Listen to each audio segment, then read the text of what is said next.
सबको लगा था हाथ उठाकर मामला वही खत्म हो जाएगा, लेकिन अब खेल पलटने वाला है, क्योंकि इस बार जवाब गुस्से से नहीं कानून से मिलेगा। गिनी अंजलि को उसका वायरल वीडियो दिखाने की कोशिश करती है, लेकिन तभी वैभव कहता है बस करो गिनी, शर्म आती है मुझे वो वीडियो देखकर। वैभव गुस्से में अंजलि पर सवाल उठाने लगता है, अगर तुम्हें खुद को निर्दोष साबित करना है तो तुम्हें राजपूत परिवार में आना ही होगा। अंजलि गिनी से पूछती है और अगर नहीं आई तो? सारिका कहती है अगर तुम नहीं आई ना अंजलि, तो सबको यही लगेगा कि तुम चरित्रहीन हो और उस नकली अमन के साथ तुम्हारा गलत रिश्ता है। ये सुनकर अंजलि भड़क जाती है और कहती है मैं पवित्र हूँ, मुझे खुद को किसी के सामने साबित करने की जरूरत नहीं है। निवेदिता भी सारिका की बातों में हाँ मिला देती है। वैभव कहता है अंजलि हमें खुद राघव सिंह राजपूत ने भेजा है, जो हुआ है उससे पूरा परिवार टूट गया है। राघव किसी को मुंह दिखाने लायक नहीं रहे, इसीलिए तुम्हें राजपूत हाउस चलना ही होगा। सान्या कहती है अंजलि तुम्हारा वीडियो वायरल होने के बाद राघव सिंह राजपूत पूरी टूट चुके, बाहर लोगों का सामना नहीं कर पा रहे, इसलिए अब तुम्हारा राजपूत परिवार में आना बहुत जरूरी है। लेकिन अंजलि कहती है मैं राजपूत हाउस नहीं आऊंगी, मैं जानती हूँ मैं पवित्र हूँ और मुझे किसी को कोई सबूत देने की जरूरत नहीं है। अभय गिनी को फोन करता है और पूछता है कि अंजलि मान गई? गिनी कहती है नहीं अभी नहीं।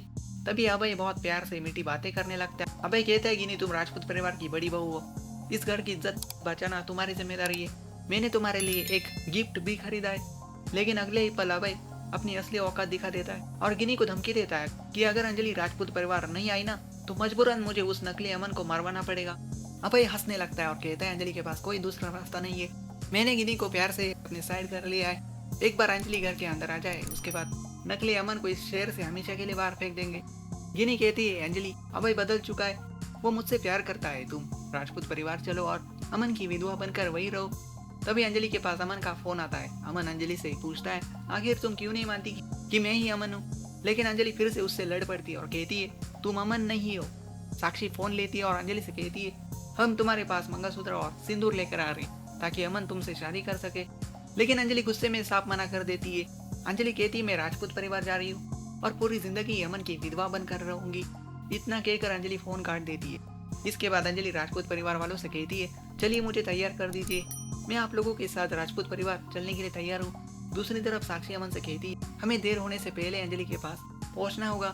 अंजलि राजपूत हाउस जाने के लिए निकलती है। तभी अचानक बस्ती में अमन और साक्षी पहुँचते हैं। अमन अंजलि को रोक लेता है, लेकिन अंजलि गुस्से में अमन से कहती है यहाँ से चले जाओ, मैं राजपूत परिवार जा रही हूँ। लेकिन अमन हटने से मना कर देता है। अंजलि गुस्से में अमन को जोरदार थप्पड़ मारती है। मेरा तुमसे कोई रिश्ता नहीं है। ये देखकर वैभव भी अमन पर हाथ उठाने की कोशिश करता है, लेकिन इस बार अमन वैभव का हाथ रोक देता है। अमन कहता है पिछली बार युवराज ने मुझे मारा था तब मैं चुप रहा, लेकिन इस बार नहीं, अब अगर किसी ने हाथ उठाया ना तो जवाब मिलेगा। अमन सबके सामने चिल्ला कर कहता है अंजलि जहाँ जाएगी मैं वही जाऊंगा, क्योंकि अंजलि मेरी पत्नी है और मैं ही अमन हूँ। लेकिन अब सबसे बड़ा सवाल यही है कि क्या सच में ये अमन है?